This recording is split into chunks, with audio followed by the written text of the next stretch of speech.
আমি সেদ্ধ আলু মশলা দিয়েছি, মশলা হলুদ নুন একটু গরম মশলা এই সকল দিয়ে পরে চিলি ফ্লেক্স দিয়ে মাখার পরে ডো করে রেখেছি।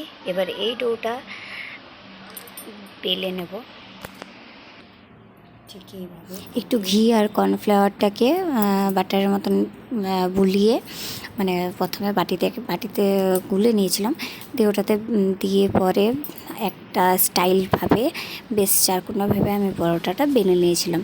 তো একটু সেকার পরে আর একটা থালাতে করে দুটো ডিম পেঁয়াজ কুচি আর তাতে গোলমরিচ গুঁড়ো আর নুন দিয়ে পরে রেখেছিলাম।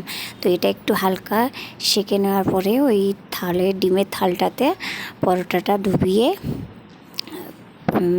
প্যানে দিয়ে দেবো এবং ভেজে নেব, তেল দিয়ে ভেজে নেব। তো তাহলেই আমাদের আলু ডিম পরোটা রেডি। তো কেমন লাগলো অবশ্যই সবাই জানাও।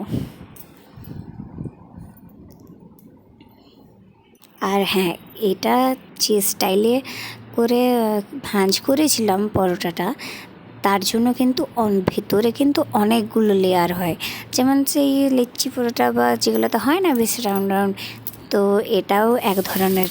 তো যে লইটা গোল মতন বেলে দু সাইডে একটা কাট লাগিয়ে এইভাবে মুড়ে, মানে সেটা আমি অন্য কোনো দিন আবার যেদিন বানাবো আমি তোমাদেরকে দেখাবো। তো দেখবে যে 2-3টা লেয়ার হয় বেলার পরে। তো এই যে দেখো রেডি হওয়ার পরে কেমন লাগছে। আর দুষ্টুর কিন্তু এটা খেতে খুবই ভালো লাগে। এই যে তোমাদেরকে দেখাচ্ছি যে কতগুলো লেয়ার হয়েছে দেখো।